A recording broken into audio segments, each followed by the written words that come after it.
We leave the last couple of minutes of this briefing from earlier to take you live back to the East Room of the White House. And First Lady Michelle Obama just introduced to a group of 5th and 6th grade students from Washington, D.C. She's hosting an African American History Month celebration today. Live coverage on C-SPAN. Well, hello. Welcome to the White House. How are you guys doing? That's good. It's good to see you all. I've heard you all have been just quiet as mice. Have you been behaving in here? Is it exciting? Come on, it's exciting. Isn't this a beautiful house? Well, we are so very proud and happy to have you here. First, I want to thank the Admiral for sharing his story with us. I hope you all were listening because this is a very wise man who is a very amazing professional in his own right, and he has made our transition to this place just fun and welcoming. He is our friend, so let's give another round of applause to the Admiral.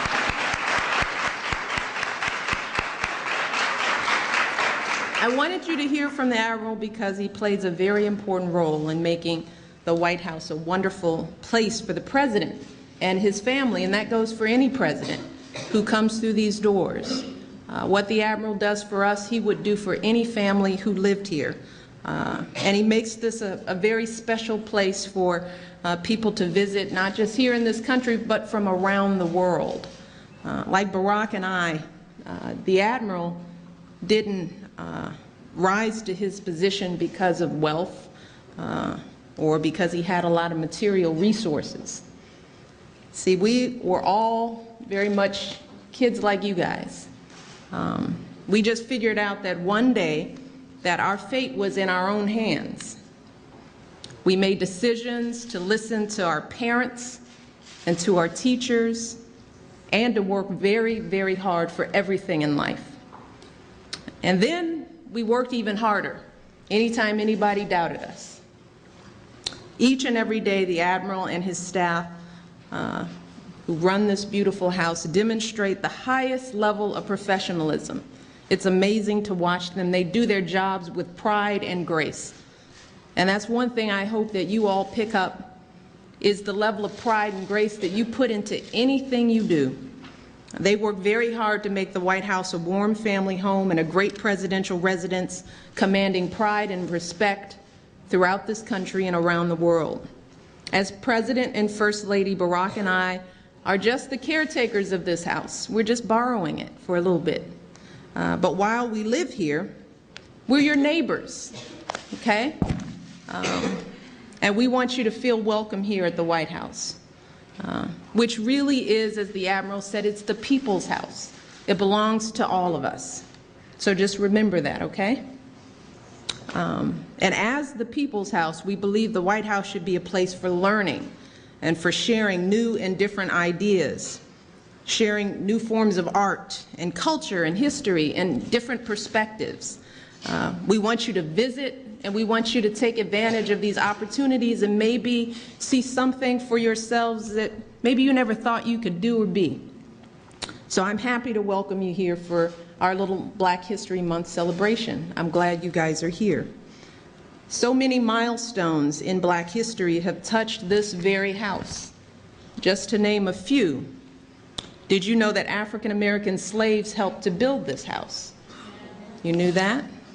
Did you know that right upstairs in a bedroom called the Lincoln Bedroom, President Lincoln signed the Emancipation Proclamation that marked an important step forward in ending slavery? Did you know that happened right here? You knew that? Well, did you know that in 1878, Rutherford B. Hayes was president at the time, and Marie Selka became the first soprano, the first African-American artist to perform right here in the White House. That was in 1878. Did you know that? Because I didn't know that. And in the 1960s, did you know that Dr. Martin Luther King and other civil rights leaders met here with Presidents Kennedy and Johnson to debate and discuss the end of segregation? Did you know that? Yes. Pretty cool, huh? Yeah, well, you're yawning. Wake up. I'm just kidding. And of course, who lives here now?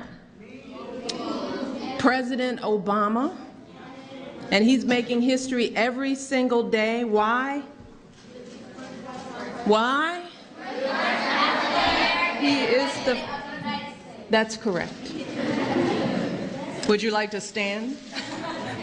You want to say that one more time? The first African-American president of the United States of America. Very good. Very good.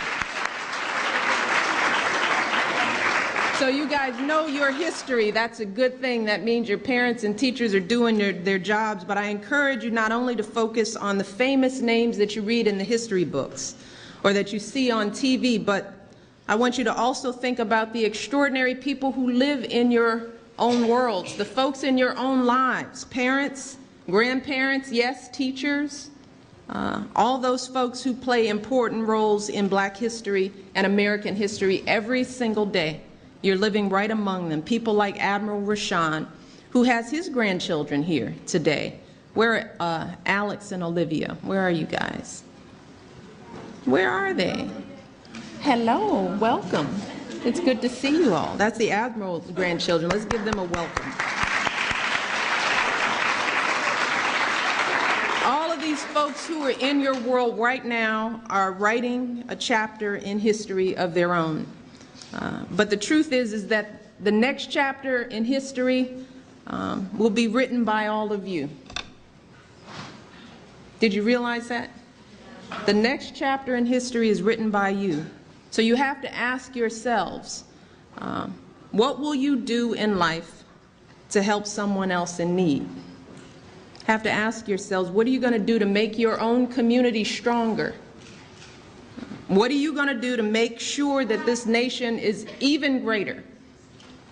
And what are you going to do right now in school and in your neighborhoods to prepare yourselves to assume a level of responsibility and to be good citizens? Those are the questions that you can ask yourselves right now, even at your age. And think about, as the Admiral says, getting up every single day and working hard as you can. Putting your best foot forward all the time, not just when somebody's looking, but every single moment. And supporting your family, the folks in your own households, making your beds, putting the dishes up, cleaning your rooms. That's part of the preparation. How do you help your neighbor? And how are you going to build a better life and a future for yourselves? That's not just a story that Barack Obama is writing or Admiral Rashawn is writing. Those are the stories that we're all writing together. And you're an important part of that. So we are so excited about the future that you are going to take hold of in just a few years.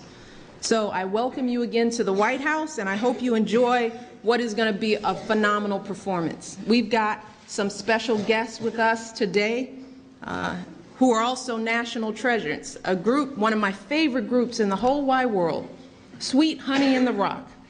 Doesn't that name sound good? Well, their voices sound even better.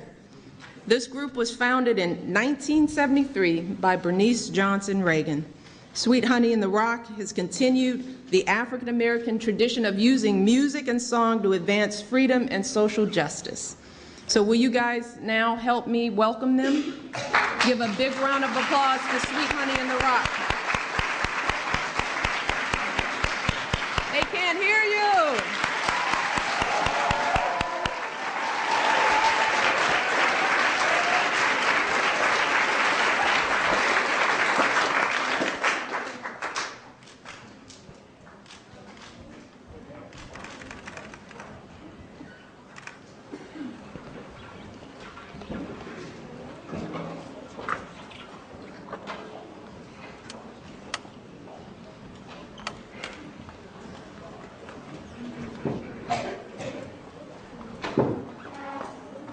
This little light of mine, I'm gonna let it shine.